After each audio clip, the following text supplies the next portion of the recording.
Felicia Omen thought it was strange. The note taped to her window.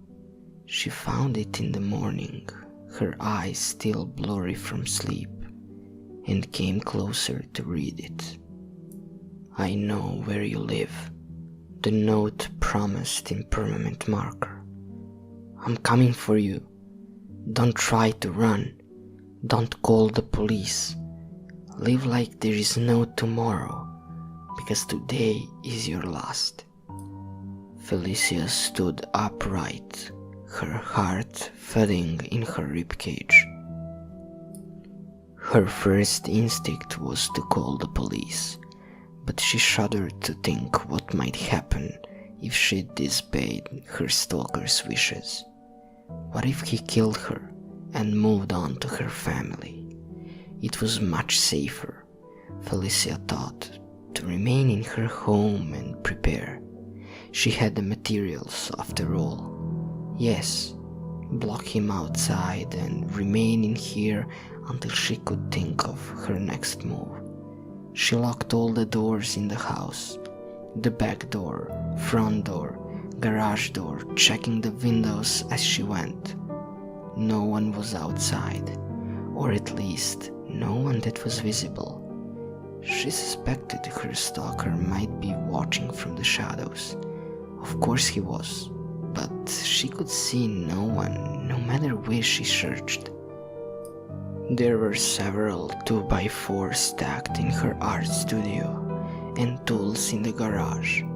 Felicia started with the windows, hefting the boards at awkward angles and nailing them into the wall.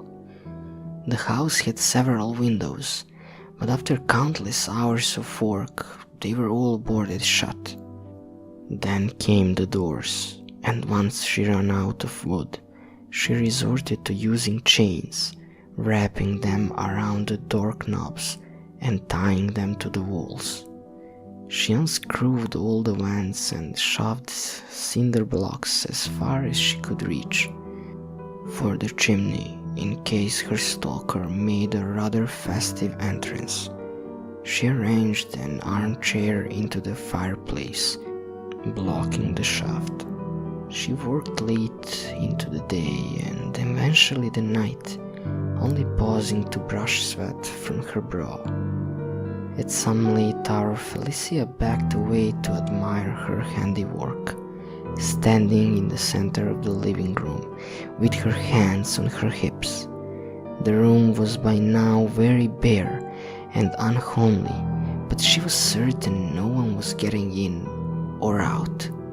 That was when she noticed the note still visible through a slat in the boards.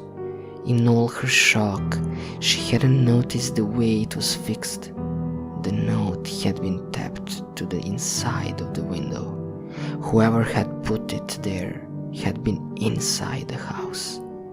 Felicia hardly had time to react before the knife was brought down into her back. She managed to pull away, gasping in pain, but found herself confronted with only locks, chains, and boarded windows. The knife was brought down 37 more times before Felicia could no longer feel it, and even more after that.